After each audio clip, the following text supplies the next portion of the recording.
السلام علیکم۔ بات ڈسکس کرنی ہے آج کہ ہم نے قرآن کیوں نہ پڑھا۔ ایک ایسی کتاب جو کہ اس ہستی کا کلام ہے جو ہمارا خالق ہے، جس نے ہمیں خلق کیا۔ ہم کچھ بھی نہیں تھے اور اس نے ہمیں پیدا کیا۔ اس نے اپنا ایک کلام بھیجا کہ انسان اگر اس کو پڑھ لے، اس پر عمل کر لے تو وہ کامیاب ہو جائے گا۔ لیکن اس کتاب کا جو حشر کیا گیا یہاں پر، وہ بہت ہی دکھ کی بات ہے۔ اس کو نہ پڑھنے کی وجہ کیا ہے؟ سب سے پہلی وجہ کہ ہم اس کتاب کو کوئی اہمیت ہی نہیں دیتے۔ ہم یہ سمجھتے ہیں کہ وہ تو بس ایک ثواب حاصل کرنے کی کتاب ہے، اس کو چوم لیا جائے، اس کو غلاف میں سمیٹ کے رکھ لیا جائے، بس اتنا کافی ہے۔ جب بھی ہم نے اسے پڑھنا ہے، اسے کھول کے چوم کے پھر عربی کی 4 سطریں پڑھ لیں اور ہم نے اپنے درجات بلند کر لیں۔ کیا اس ہستی کا جس نے یہ اتنی بڑی کائنات بنائی، اس کا یہی مقصد تھا کہ اس کتاب کو میں اگر بھیج رہا ہوں تو اس کو بس آپ نے ثواب دارین کے لیے پڑھنا؟ بالکل نہیں۔ 3 سے 4 جگہ قرآن میں اللہ تعالیٰ نے فرمایا ہے کہ ہم نے اس کتاب کو تمہارے لیے بھیجا تھا کہ تم اسے سمجھو، تمہاری اپنی زبان میں بھیجا۔ اپنی زبان میں بھیجنے کا مقصد یہ تھا کہ اس کو سمجھا جائے، اس پر عمل کیا جائے۔ اچھا، عربی میں اترا، اس کی وجہ یہ تھی کہ وہاں کے رہنے والے جو لوگ تھے وہ خود عرب تھے، ان کی اپنی زبان تھی۔ اس کا ہرگز مطلب یہ نہیں ہے کہ قرآن صرف عربی میں ہی پڑھا جائے کیونکہ اترا عربی میں۔ دوسری نہ پڑھنے کی وجہ کیا ہے کہ ہمیں ایک ایسی اتنی بڑی غلط فہمی ہے جو ہمارے ان علماء حضرات نے، ان دین کے ٹھیکیداروں نے جو اپنی دھونس سے جما دی ہے اس معاشرے میں، کہ اگر ہم نے اس کتاب کو خود پڑھا، خود پڑھنے سے مراد یہ ہے کہ اس کو ترجمے کے ساتھ پڑھا، اس کا مطلب سمجھا، اس کے جتنے بھی موضوعات ہیں اگر وہ ڈسکس ہو گئے تو ہمیں مشکل نہیں آئے گی کسی بھی مسئلے میں۔ اور جب کسی انسان کی ساری مشکلیں ختم ہو جاتی ہیں تو اسے کسی کی ضرورت نہیں رہتی۔ اور یہی چیز ان کو کھٹکتی ہے کہ اگر انسان اپنے مسائل خود ہی حل کرنا شروع کر دے تو ہمارے پاس کس نے آنا؟ تو انہوں نے ایک ایسا شوشہ اس معاشرے کے دماغ میں چھوڑ دیا کہ اگر آپ اس کو ڈائریکٹ پڑھیں گے، خود پڑھیں گے، تو آپ گمراہ ہو جائیں گے۔ اس قدر یعنی گھٹیا سوچ ان لوگوں کی کہ آپ اس کتاب کے بارے میں یہ کہہ رہے ہیں کہ اگر تم خود پڑھو گے تو گمراہ ہو جاؤ گے، جس کتاب کو بھیجنے والے خود اللہ تعالیٰ کی ذات ہے اور اس کا کلام ہے۔ یعنی آپ دیکھیں کہ لوگ اپنے مفاد کے لیے کیا سے کیا کر جاتے ہیں۔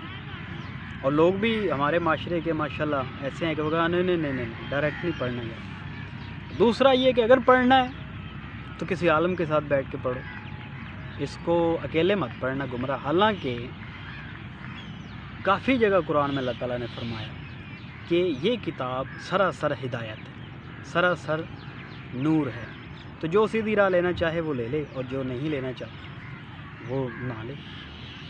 گمراہی کا لفظ بھی استعمال ہوا اور اس کے ضمن میں وہ ایک آیت پیش کرتے ہیں، سورہ بقرہ کی آیت نمبر میرے خیال ہے 28 ہے، 26 ہے، مجھے ویسے یاد نہیں آ رہا، کہ اللہ تعالیٰ فرماتا ہے کہ جی اس کتاب سے ہم بہت ساروں کو ہدایت دیتے ہیں اور بہت ساروں کو گمراہ کرتے ہیں۔ کہتے ہیں یہ دیکھیں جی یہاں لکھا، حالانکہ پوری آیت کا ترجمہ یہ ہے کہ ہم اس کتاب سے بہت ساروں کو ہدایت دیتے ہیں، بہت ساروں کو گمراہ کرتے ہیں، اور گمراہ صرف ہم نا فرمانوں کو ہی کریں، یعنی جو نا ہنجار ہیں، جو نہ ماننے والے ہیں، ان کو گمراہ کرتے ہیں۔ تو ایک بالکل ہدایت کی کتاب کو یہ کہنا کہ اگر تم اسے پڑھو گے گمراہ ہو جاؤ گے، یہ بھی ایک قسم کا ہتھیار انہوں نے استعمال کیا اس معاشرے میں۔ تو بات بڑی سمپل سی ہے کہ ہم نے ماسٹرز کر لیے، پی ایچ ڈیز کر لی، کون سی ڈگری پتہ نہیں ہمارے پاس ہے۔ آج کل ڈگریاں اتنی ہیں کہ وہ آپ ان کو کاؤنٹ کرنا شروع کر دیں ختم ہی نہیں ہوں گے۔ اور کون کون سی کتاب ہم نے لٹریچر کی کیا کیا پتہ نہیں پڑھ لیا ہے، سارا دن ڈائجسٹ لے کر بیٹھے رہتے ہیں ہمارے خواتین، لیکن کبھی ایک دفعہ بھی انہوں نے یہ غور نہیں کیا کہ جو کتاب ہمارے لیے سب سے زیادہ ضروری ہے پڑھنا، اس کو ہم پڑھ لیں، کھول لیں۔ پڑھتے ضرور ہیں لیکن عربی وہ ایسے ہی ہے جیسے میں کوئی ایک کتاب آپ کو دے دوں جرمن زبان میں لکھی ہوئی اور کہوں کہ اس کو آپ پڑھتے جائیں، سمجھ آپ کو آئے یا نہ آئے، ثواب آپ کو ملتا رہے، تو کیا ذہن مانے گا آپ کا؟ بالکل نہیں، illogical بات۔ تو سیم یہی حال ہم قرآن مجید کے ساتھ کر رہے ہیں، عربی میں پڑھی جا رہے ہیں، حالانکہ عربی زبان کا ہمیں ککھ نہیں پتہ، جس زبان کا پتہ ہے اس میں پڑھنا گوارہ نہیں کرتے، اور لوگ خود بھی تھوڑا اوائڈ کرتے۔ اس کی وجہ کیا ہے میں آپ کو بتاتا ہوں۔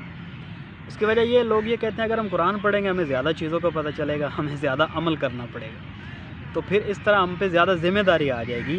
تو اچھا یہی ہے کہ ہم اس سے دور ہی رہیں، ہم اسے پڑھیں نہ، کل کو یہ جواز یعنی ہم اللہ تعالیٰ کے سامنے دیکھیں، ذرا سوچ چیک کریں کہ یہ اللہ تعالیٰ کے سامنے ہم یہ کل جواز پیش کر سکیں کہ جی ہمیں تو جتنا علم تھا ہم نے اتنا ہی عمل کیا، اب زیادہ علم نہ تھا ہمارے پاس اور نہ ہم نے اس پہ عمل کیا۔ حالانکہ جو پرانا دور تھا جب درس و تدریس کا وقت تھا کہ قرآن کو لکھا جاتا تھا پھر پڑھایا جاتا تھا، تو بڑا ایک مشکل کام تھا، اس وقت لوگ اسے پڑھتے تھے، اور آج جب اتنا آسان اور آسان سے آسان ترین ہو چکا ہے، یعنی بہتر سے بہترین کی کوشش میں انسان نے جو کام کیے ہیں اس ٹیکنالوجی کے ذریعے آپ اس کو دیکھ سکتے ہیں۔ تو آج اتنے ذرائع ہیں کہ آپ اپنے موبائل میں گھر بیٹھے آرام سے قرآن مجید کو اردو میں پڑھ سکتے، اس وقت تو تراجم بھی نہیں ہے، آج تو اپنی زبان میں آپ کے تراجم موجود ہیں، ترجمے میں پڑھیں۔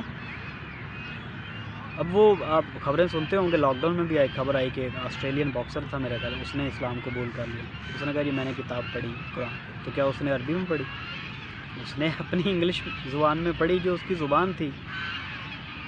تو پتہ نہیں اب اس بات کو لوگ کیوں نہیں سیریس لے رہے کہ ایک دفعہ زندگی میں ہم قرآن اپنی زبان میں پڑھ لیں، اردو میں پڑھ لیں، عربی کو چھوڑ دیں۔ اگر آپ سمجھ کے پڑھیں گے، اردو میں پڑھیں گے، آپ کو بات کا فلو پتہ چلے گا، اللہ تعالیٰ کا تقاضا کیا ہے انسان سے، اور انسان کو اللہ تعالیٰ کی ضرورت کیوں ہے، اور ضرورت وہ اس لیے ہے کیونکہ اس کو ایک دن موت آ جائے۔ اگر انسان کو موت نہ آنی ہوتی پھر اس کے لیے کوئی مسئلہ نہیں تھا، لیکن ایک دن موت آ جانی ہے اور اس نے پھر اس کے بعد جواب دہ ہونا ہے، تو اس جواب دہی کے لیے اس کو اللہ تعالیٰ کی ضرورت ہے۔ تو میرے بھائیوں، امریکہ یہ کہتا ہے کہ اسلام از دا فاسٹسٹ گروئنگ ریلیجن ان امریکہ، تو اسلام سب سے زیادہ تیزی سے پھیل رہا ہے یہاں پر۔ اس کی وجہ کیا ہے کہ لوگ قرآن کو پڑھ رہے ہیں اور وہ اپنی نیٹیو لینگویج میں پڑھتے ہیں، انگلش میں پڑھتے ہیں، وہ عربی میں نہیں پڑھتے کیونکہ ان کو نہیں آتی۔ ہمیں تو رٹائی گئی ہے نا، بچپن سے ہی ہمیں مدرسہ اسکول بھیج کے صرف عربی رٹا دی جاتی ہے، ایک بار بھی یہ مدرسے کے جتنے حفاظ نکلتے ہیں ان سے آپ پوچھ لیں سورہ بقرہ کی پہلی 5 آیتوں میں جو کامیاب انسان اللہ تعالیٰ نے اس کی مہر لگا دی ہے کہ یہ لوگ آخرت کے دن پہ کامیاب ہیں، صرف 5 آیات پہلی سورہ بقرہ کی۔ کسی بھی حافظ سے پوچھ لیں وہ 5 آیات سورہ بقرہ کی آپ بڑی تیزی سے روانی سے پڑھ لیتے ہیں پہلی، ان کا مطلب کیا ہے؟ تو کہیں گے نہیں وہ تو پڑھا ہی نہیں ہم نے، وہ اس طرح گمراہ ہو گیا، حد۔ تو گورے مسلمان ہو رہے ہیں، قرآن کو پڑھ رہے ہیں، اور ہم جو پہلے سے ہیں ہم اس کتاب کو یہ سمجھتے ہیں کہ گمراہی کی کتاب ہے۔ یہ بہت بڑا گناہ ہے، اللہ تعالیٰ ہمیں اس سوچ سے بچائے اور ہم قرآن کا جو حقیقی جو مقصد ہے اس کو حاصل کریں۔